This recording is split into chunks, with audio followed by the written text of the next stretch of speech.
그러므로 율법의 행위로 그의 앞에 의롭다 하심을 얻을 육체가 없나니 율법으로는 죄를 깨달음이니라.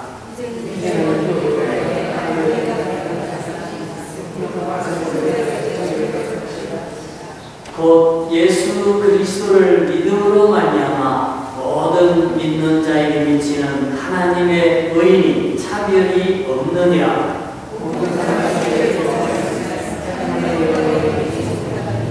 그리스도 예수 안에 있는 성령으로 말미암아 하나님의 은혜로 값없이 의롭다 하심을 얻은 자 되었느니라.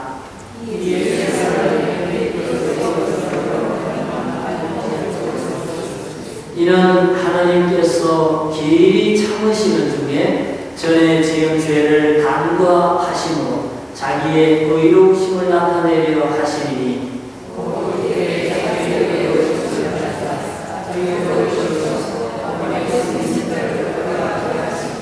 그런즉 자랑할 때가 어디냐 있을 수가 없느니라.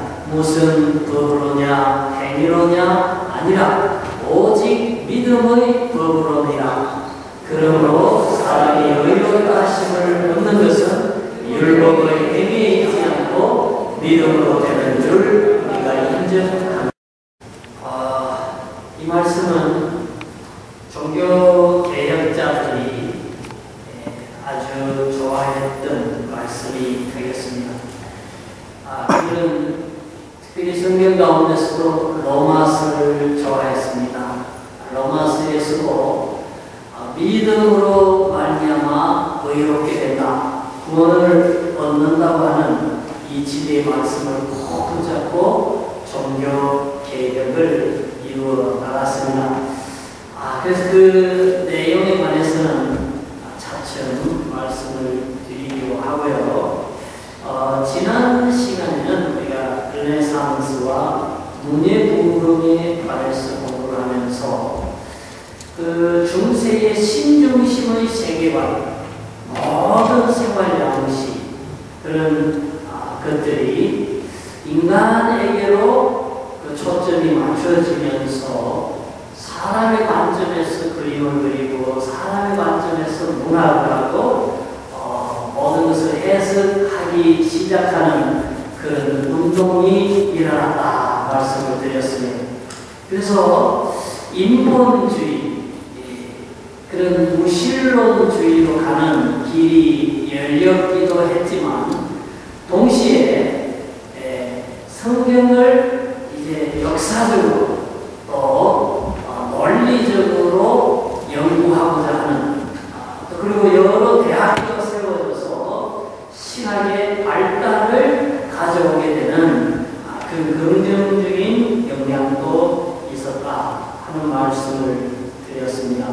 그래서 오늘은 그 여러 가지 그런 요인들, 예를 들면 문예부흥이라든지 로마 교황청의 부패와 쇠퇴라든지 인쇄기가 발명이 돼서 성경을 앞집을 수 있는 그런 과학의 발전이라든지, 그 다음에 독일이나 프랑스나 이런 여러 나라들이 로마 교황청에서 벗어나서 개국가가 독립하고 싶은 이러한 의지가 막 일어나는 때였습니다. 이런 모든 요인들이 맞물려가지고 로마 교황청의 잘못된 부패와 신학에서 벗어나서 새로운 교회로 개혁할 수 있는 여건이 마련된다, 이렇게 볼 수가 있겠습니다.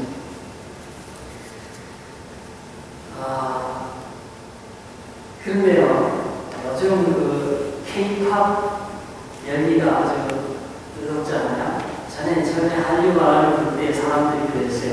이거 그냥 유행처럼 한번 하다가 없어질 거다 그랬어요. 그랬는데 보니까 그 한류 바람이 그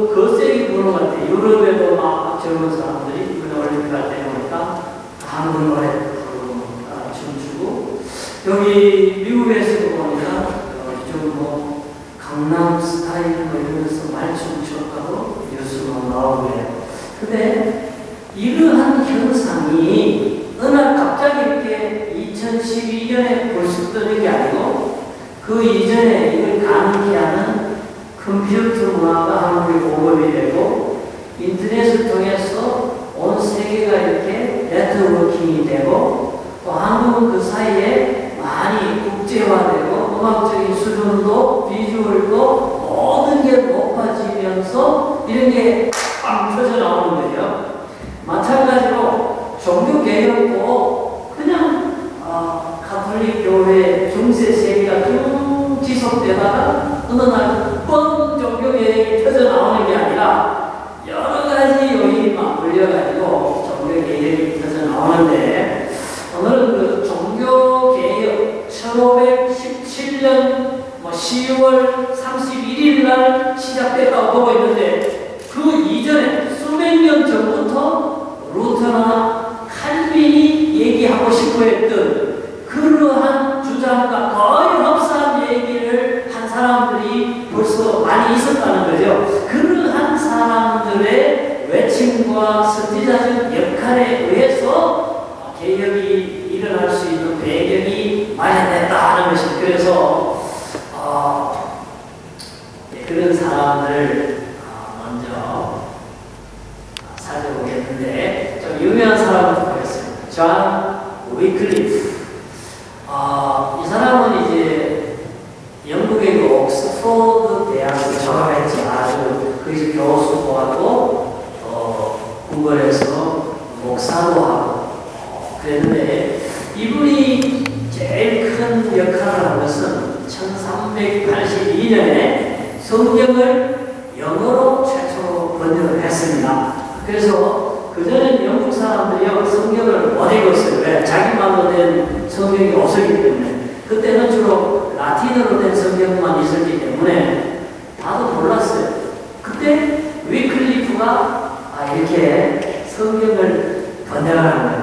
그래서요 우리 청년들 중에 공부 잘하는 사람들 학자들이요 또 나와야 돼요. 왜냐하면 저런 일은 돈 많다고 하는 게 아니잖아요. 힘세다고 하는 게 아니잖아요.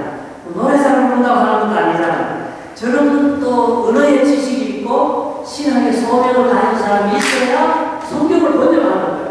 그래서 교회는 다양한 은사가 필요한 거예요. 찬양하는 사람, 저렇게 지적으로 발달된 사람, 봉사하는 사람, 예술하는 사람, 여러 부분의 사람들이 필요한데 위클리프는 어떤 사람이냐? 지성을 가지고 하나님의 영광을 위해서 드린 사람이에요. 그래서 그러면 여러분 뭐 힌트 하나 나오는 거 있죠? 요즘 성경 번역 선교회 이규준 선교사가 속해 있는 그 번역 선교회 이름이 뭐죠? 위클리프잖아요. 그렇구나. 그러면 오늘날 세계 각국의 수백 가지 언어로 성경을 지금 번역하는 작업이 이루어지고 있는데 그 선교 단체 이름을 위클리프 성경 번역이라고 했는데 그게 바로 영국에 있었던 1382년 라틴어 성경을 영어 성경으로 번역했던 교시자 그 위클리프 이름을 따서 성경 번역 성경의 이름을 그렇게 지었구나 하는 것을 우리가 깨닫게 되는 것입니다. 근데요, 그때만 하더라도 캐톨릭이 성성할 때니까 이 사람이 그랬거든요. 무슨 성경에는 그게 아닌데 로마 교황 측에서 뭐 이렇게 하라 그렇게 얘기한다고 해서 그걸 꼭 따라야 필요는 없다. 예를 들어서 속죄표를 살 필요가 없다. 성경만이 최고의 신앙의 표준이 된다. 이런 식으로 얘기하니까요. 로마 교황청에서 이단으로 정죄됐어요. 그래서 파문을 해서 교수도 쫓겨나고 목사도 못하고 시골에 낙향해서 62살에 저분이 돌아가셨는데 시골에서 목회를 하면서 일생을 마쳤어요. 근데요, 중요한 것은요, 이렇게 한 사람이 돌아가심으로써 그게 끝나는 그분의 좋은 영향력, 그분이 외쳤던 그런 신앙의 진리들이 그 다음 사람에게 이어지는데 누가 이어갔나 하면 존 후스라는 사람이 이어받게 됩니다. 이 사람은 보헤미아 대학에 교수하다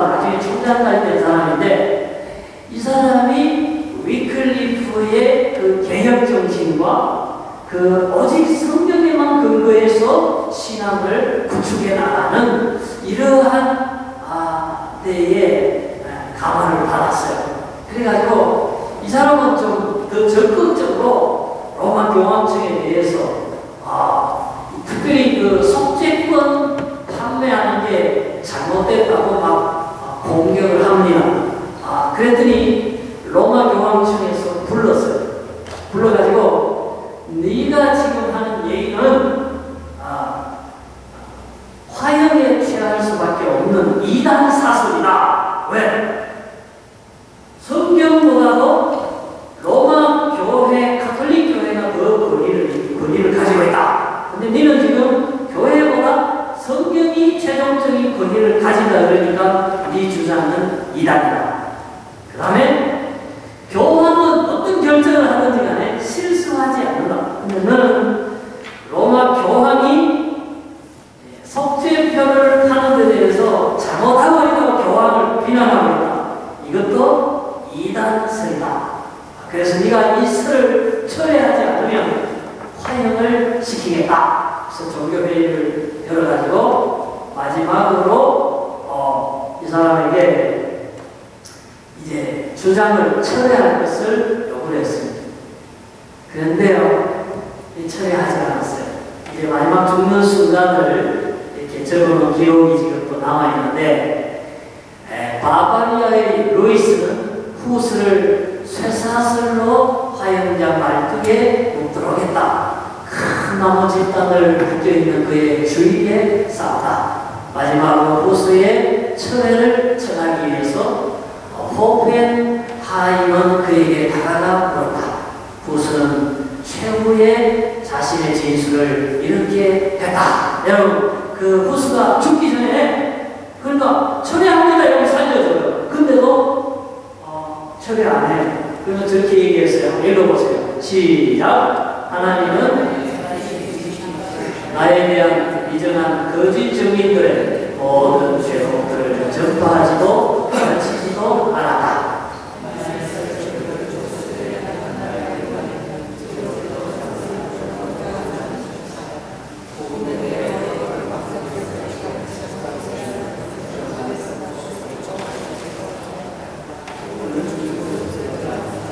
네. 그랬더니요, 그 보헤미아 귀족들이 몰려와서 그 얘기를 듣고 박수를 쳐주는 가운데 로마 교황청에서 불을 던져라! 그러니까 불을 던졌어요.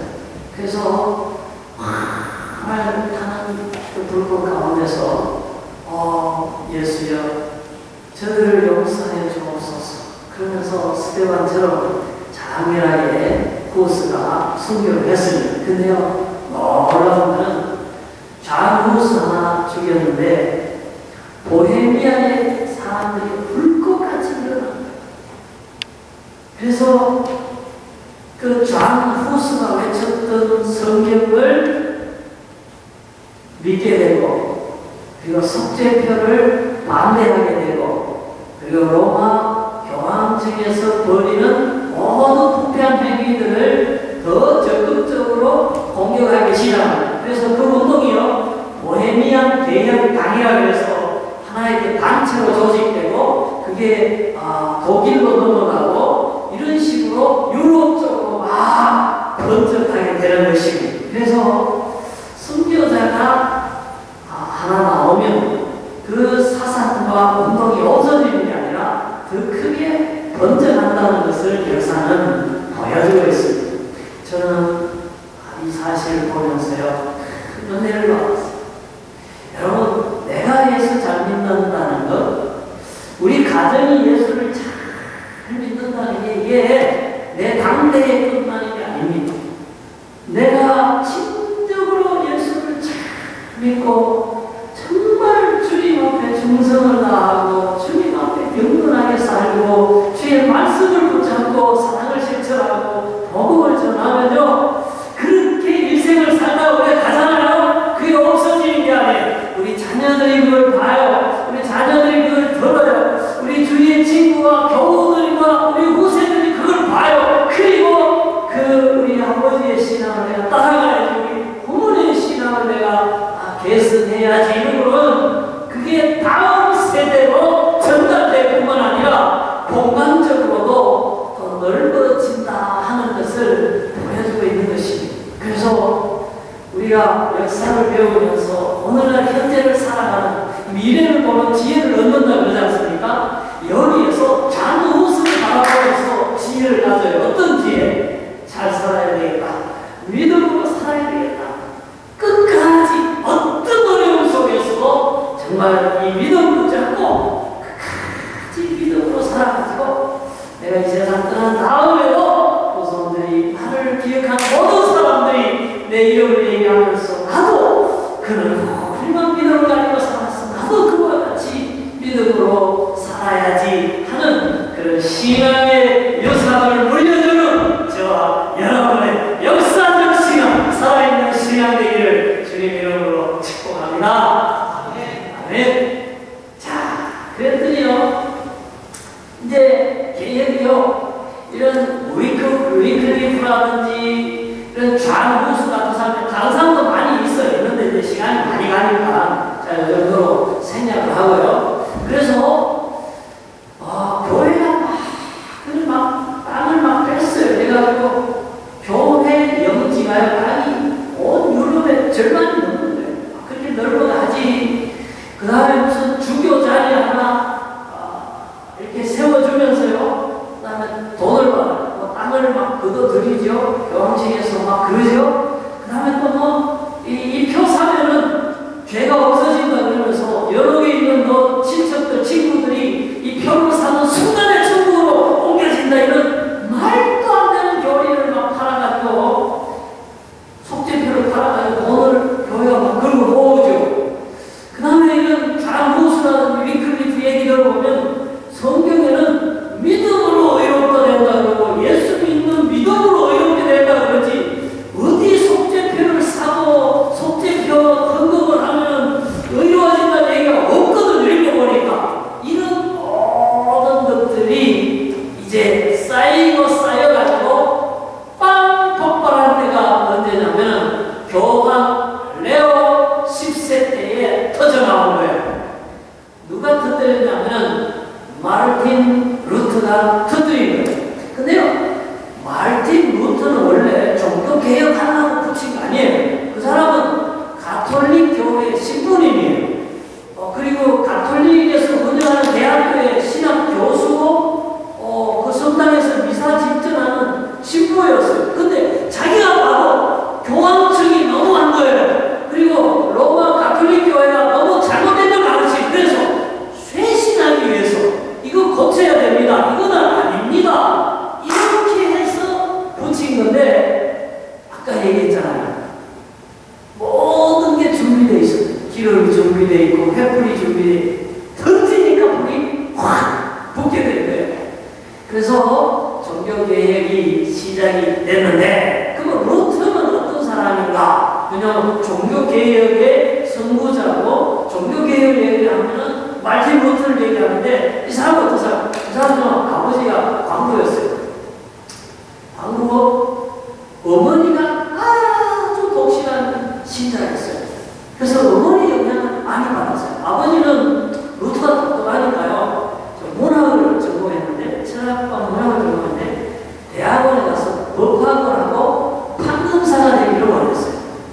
그런데 아버지가 그렇게 워낙 강하게 얘기하니까 그렇게 하려고 했는데, 어느 날 길 가다가 친구가 둘이 길을 가는데 우지직하고는 벼락이 천둥이 때립니다. 근데 같이 가는데 자기는 살고 옆에 친구는 벼락이 맞아서 죽사했어요.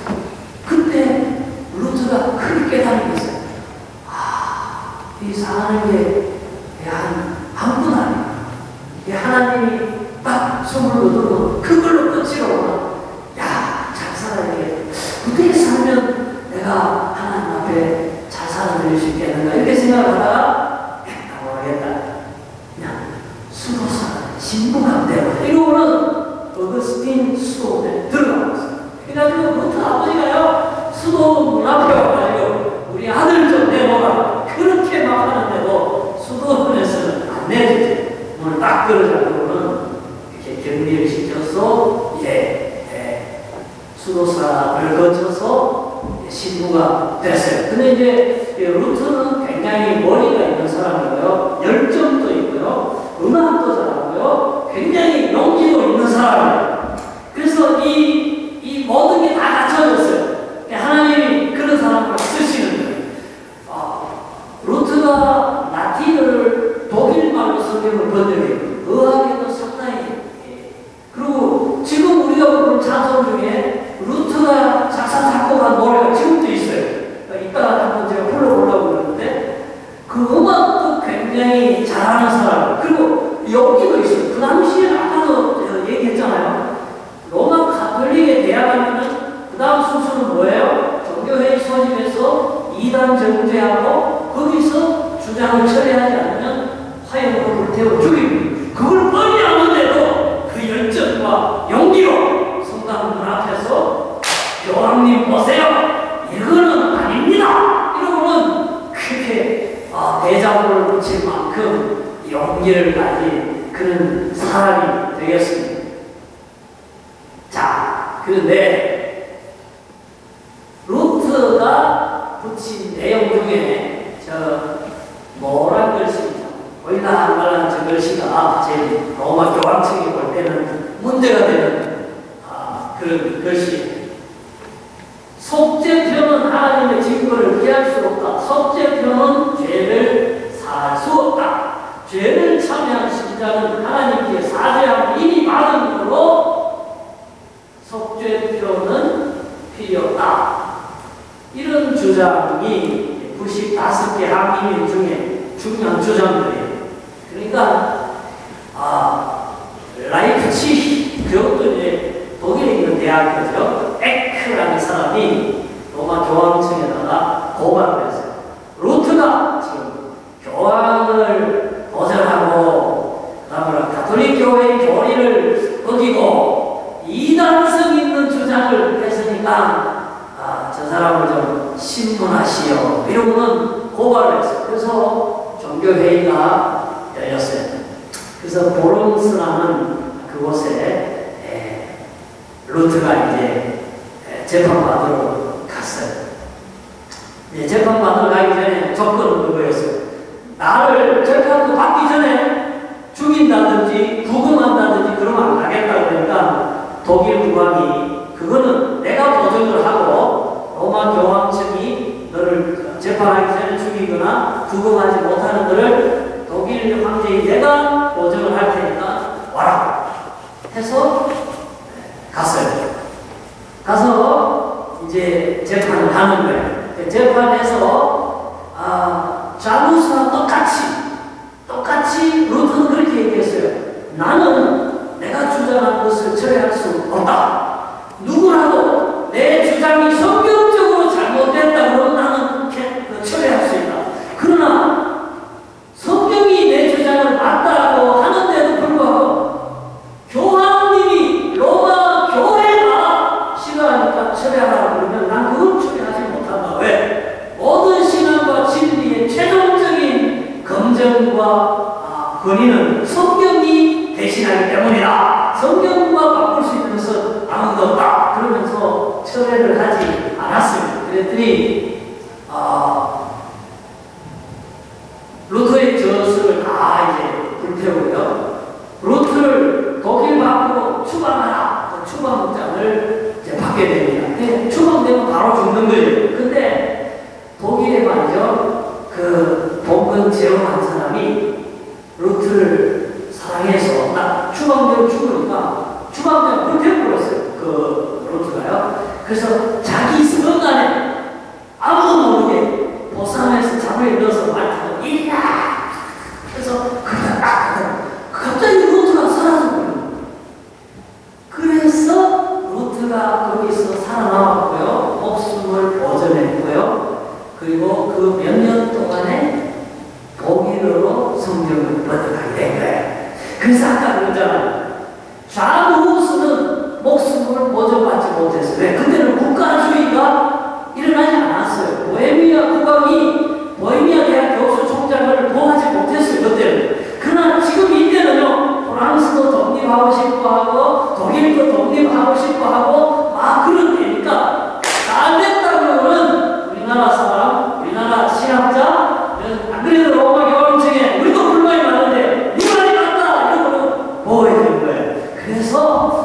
종교 개혁이 어느 한 사람의 지적인 어떤 똑똑함이나 한 사람의 어떤 헌금으로 된 게 아니라 이러한 모든 사상적인 정치적인 것, 뭐 인쇄기의 발명, 왜냐하면 성경이요 구텐베르그 활자가 한 60년 전에 금속 활자가 발명이 됐어요. 그래서 그 루트가 번역한 성경이 독일 안에 막 요즘 성경책 찍어서 나가듯이 막 나가는 거예요. 사람들이 로마서 읽어보니까 우리 좀 전에 읽었잖아요.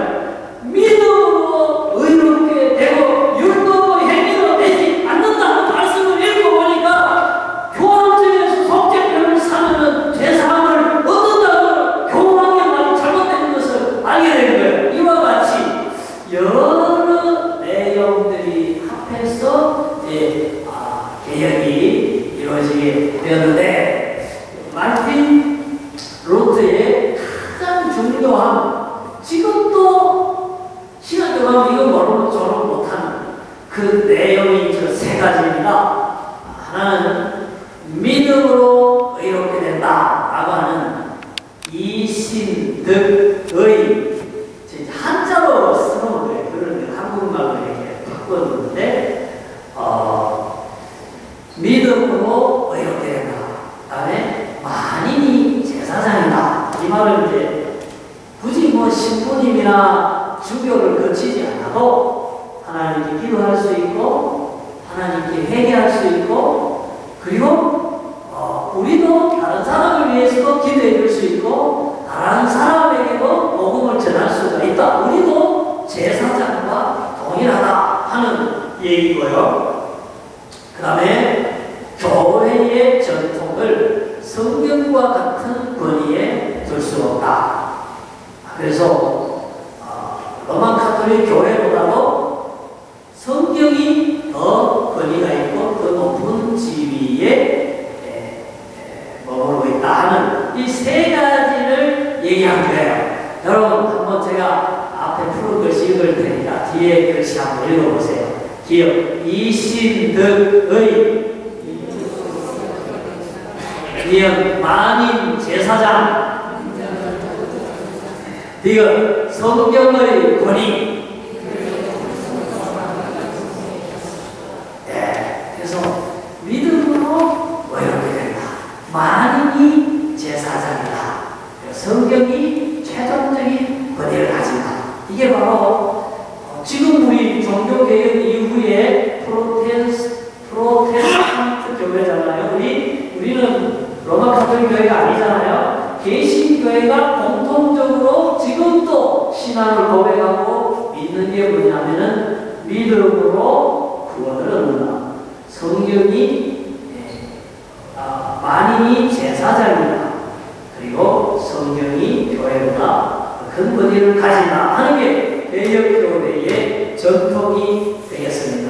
자, 그러면 제가 한번 물어볼게요. 제가 이제 끄고 제가 그러면 한 10초만 배울 수 있는 시간 드릴 테니까 오늘 요거만 아시고 이제 확실히 기억하고 가셔야 되거든요. 마르틴 루터의 종교 개혁을 함에 있어서 세 가지 중요한 주장, 세 가지 저걸 이제 하셔야 돼요. 세 가지 다 하시면 좋고요. 모르면 최소한 두 가지는 얘기할 수 있어야 되겠어요. 자, 준비됐습니까? 네. 됐다고 일단 보겠습니다.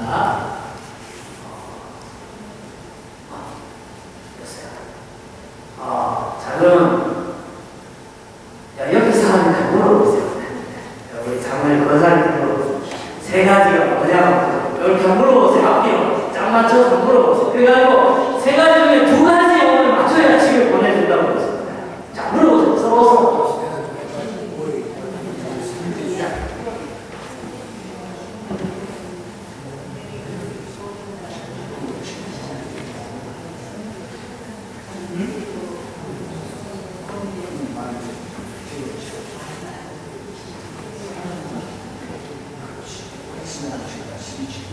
네, 자, 우리 이승호 장로님, 저 한번 말씀해 주시죠. 세 가지 중에서 기억나시는 이신득이, 네, 제사장, 네, 성경 말씀이 최고. 아유, 박수! 100점 맞았습니다.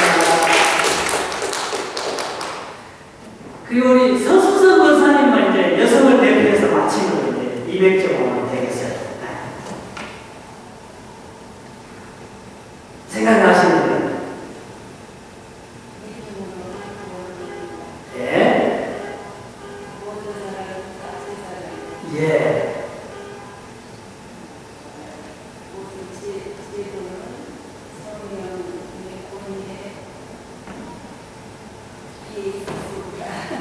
그 성경이 교회보다 더 거리